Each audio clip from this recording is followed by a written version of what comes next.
গলায় এরকম দাগ রয়েছে, কালো দাগ রয়েছে। দুলাভাই এবং দুলাভাইয়ের বাবা দুজনে মিলে এই শিশু বাচ্চাকে ধর্ষণ করেছে এবং তার শরীরের বিশেষ অঙ্গগুলোতে ছিঁড়ে ফুঁড়ে ফেলেছে, কেটে কেটে তছনছ করে দিয়েছে। এবং এই শিশু বাচ্চার যে বোন যাদের বাড়িতে গিয়েছিল, এই ধর্ষক নরপিশাচরা তার বোনকে অমানবিক নির্যাতন করেছে, যারা চলার মতো না। এই শিশু বাচ্চার শরীরের তাপমাত্রা এখন খুবই বেশি। মাহে রমজান মাস, মনটা খুবই খারাপ। আমরা কালকে যখন বাচ্চাটা মাগুরার থেকে ফরিদপুর মেডিকেলে আনলো, ফরিদপুর মেডিকেলে আনার পরে এই বাচ্চাদের পারিবারিক অবস্থা এতই খারাপ যে তারা অ্যাম্বুলেন্স করে ঢাকাতে নিয়ে আসবে সেরকম প্রেক্ষাপট নাই।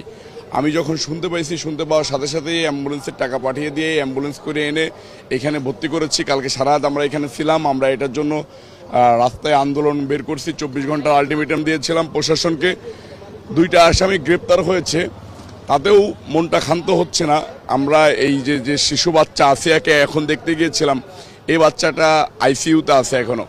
স্বাভাবিকভাবে মানুষের জ্ঞানের মাত্রা যেটা 15 থাকে, এই শিশু বাচ্চার জ্ঞানের মাত্রা এখন 8-এ আছে। মৃত্যুর সাথে পাঞ্জা লড়তেছে মুমূর্ষু অবস্থায়।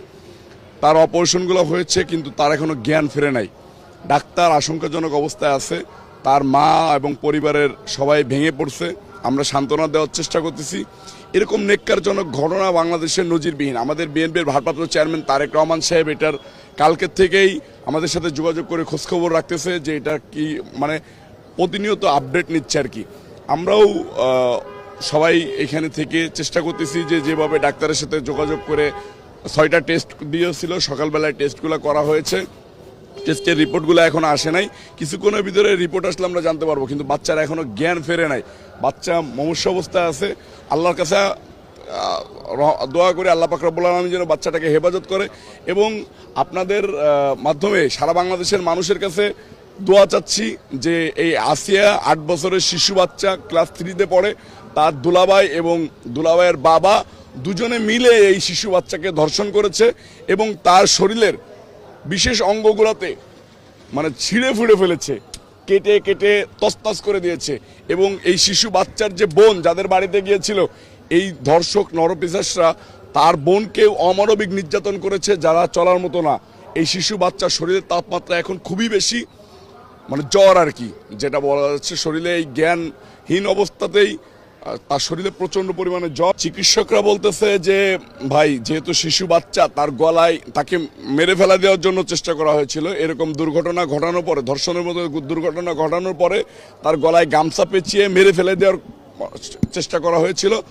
গলায় এরকম দাগ রয়েছে, কালো দাগ রয়েছে। শিশু বাচ্চাটাকে মৃত অবস্থায় তারা ফেলে রেখে গেছে, কিন্তু আল্লাহ পাক রব্বুল আলামিনের ভাগ্যক্রমে শিশু বাচ্চাটা বেঁচে গেছে। এখানে নিয়ে আসছে, এখনো ডাক্তার খুবই আশঙ্কা অবস্থার ভিতরে আছে।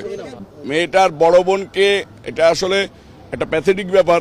আমরা জানতে পেরেছি যে এই মেয়েটার বড় বোনকে এই যে শ্বশুর এর আগে ধর্ষণ করেছে, কিন্তু গরিব মানুষ, সংসার টিকিয়ে রাখতে হবে, সেটার কারণে এরা আর মুখ খুলে নাই, কথাবার্তা বলে নাই।